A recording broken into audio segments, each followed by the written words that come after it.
Welcome back to Everything Whiskey. I'm Callum. I'm Sam. And today we're having a look at the classic Jim Beam White Label.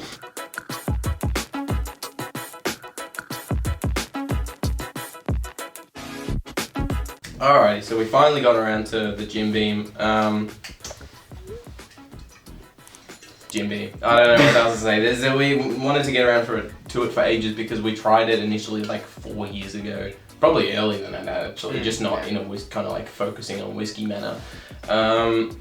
But it's cheap as chips and it was on special, so I thought, why the hell not? Instead of spending a lot on, I mean, we have actually been buying a fair few budget things lately, but we've bought a few things that are quite expensive here, so we thought, why not? One not so nifty thing about Jim Beam is that it's 37% in Australia. Yes. Or they can bottle it at 37%. You can buy 40%ers, but they're kind of rare, which is really stupid. Or prove it, just because like a lot of people are not, not believing us, but are like very surprised. Yeah, I think they're just surprised because it's like, to be called bourbon, you have to meet bourbon regulations, and one of them is minimum of 40%. Yeah. But surprisingly, you can sell bourbon for less than that if you're selling it in a country where the regulation is lower, even though another country's regulation has nothing to do with like bourbon, like their regulations. It's separate. Like, so I don't understand how it's fine, but it is fine. They just have a big section of their distillery open for markets in New Zealand and Australia because our limit is 37 instead of 40. And it's good for them because they get more whiskey out. It doesn't really make a difference to distilleries unless they are massive, like Johnny or Jim Beam, stuff like that. Big distilleries. They're the only ones where the quantity kind of like, ends up making a lot more of a profit when that 3% difference. So it's not a big deal for us when it comes to everything else. There's only 2 or 3 maybe that we've actually seen ever. Everyone knows Jim Beam's massive. They're like one of the highest selling whiskies in the world. They've been around since like 1785 or something like that. Long time, so they've been around for like ages and ages. It's a 7-generation distillery. Beam family distillery. They're owned by Suntory Beam. As in, that Suntory? Yeah. So just huge. Yeah. So you're gonna get no flavor drift. You're gonna get the exact same thing every time. So if you love it, you're lucky. But apart from that, there's not a whole lot else to really give you on this, Jimmy. Different in Australia. Different in Australia, yeah. If you want something different, come to Australia, pay more, and you'll get less alcohol. So maybe the smokes will be a little bit different because of the 3% difference. I might keep my eye out at work because like we sometimes get direct imports out. So like I'd like sometimes to we do a get comparison between a 40 and 37. That's something we should actually do if we see them, because you do see the 40s a fair bit as well. Next time we get a 40%er. I think there's a few 40 Canadians as well at work at the moment. So I might buy both the Jimmy and Canadian, and that could be like a Friday video or something. It smells like wet wood, but like as in like a house under construction, like it's just been rained on. Like it's like sawdust. Like like wet sawdust or something. Not really sweet, not really... It's corn sweet. Yeah, but like dry sweetness. It's not like a rich, thick, like liqueur kind of sweetness. It's like sugared corn. Yeah. You get like with good bourbons, you get like a rich sweetness, like sticky sweet, like cherry and stuff. I just got a dirt note.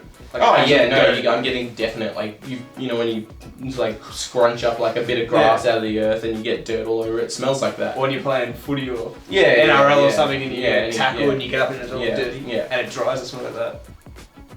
It's weird. I'm not getting like the barrel impact. I'm getting like just wet wood. It's not really like I don't know. To me, that wood's more banana-y. Which is like banana-y. A lot of the banana note is what you get when you're a beginner coming into bourbon. Well, it was for us. That's why we didn't like bourbon initially. But this isn't got like high proof and. This isn't so much wood impact. This is actual banana. It smells like banana sitting on a piece of wet wood. Like there's wood, but it's like, I don't know. It's just dull and wet. It's not like an actual kind of like caramelized wood sugars and stuff.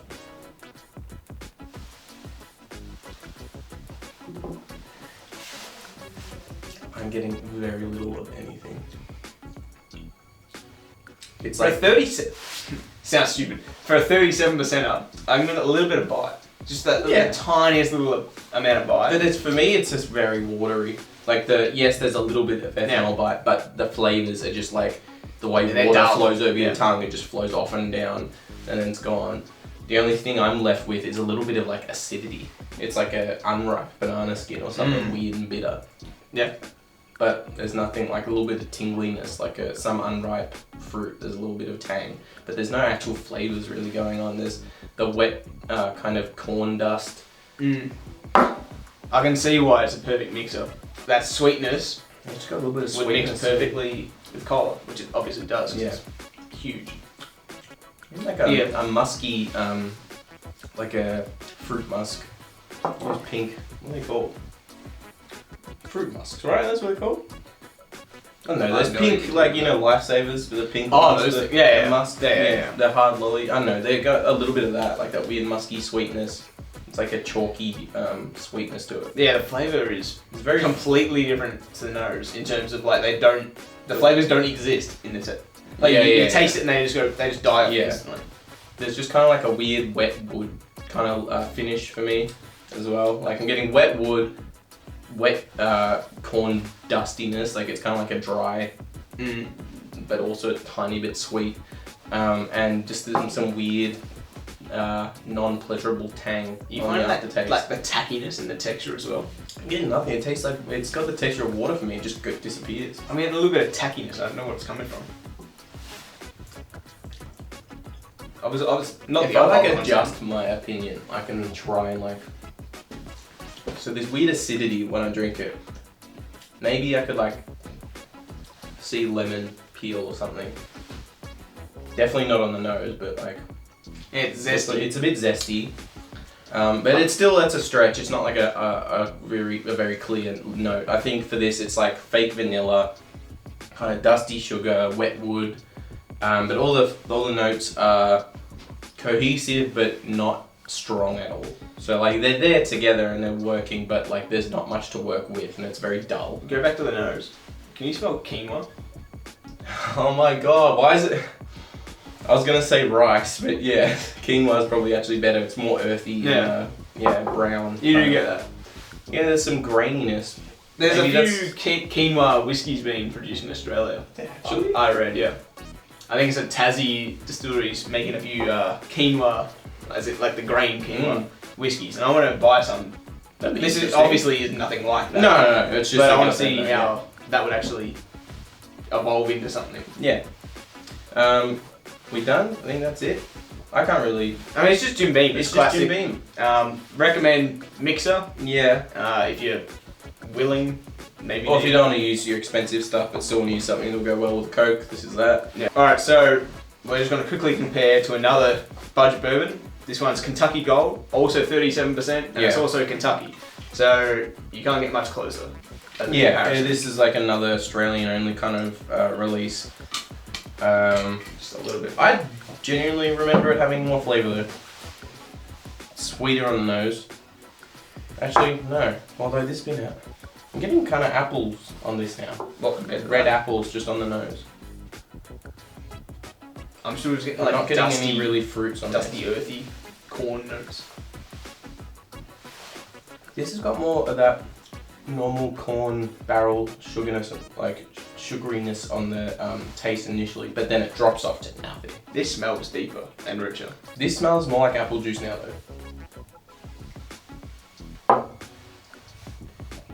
Yeah, this is nothing. Like there's very little there. That has a better taste. It's got a fruitier nose now, but it might be because it's been open for a while. That's still lingering around for me. That has more taste initially, but then it kind of drops off pretty quickly. But it seems more.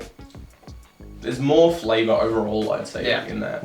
But either way though, they're not exactly. I wonder if flavourful it's like whiskies. Let us know, like anyone in anywhere except Australia, for the Jim Beam White Label. Like, are our notes accurate or represent? Yeah. Like, what would you describe it as? Because at I want to know 40%? if that 3% makes any like flavour difference whatsoever. Well, as soon as we find a 40%, buy it. We'll Yeah. do a little review comparison, but I reckon that'd be a good Friday video. Like buy all the whiskies that we find for 37 in Australia. yeah, try find the the 40% 40 version, versions. see and if it then makes a just- big difference.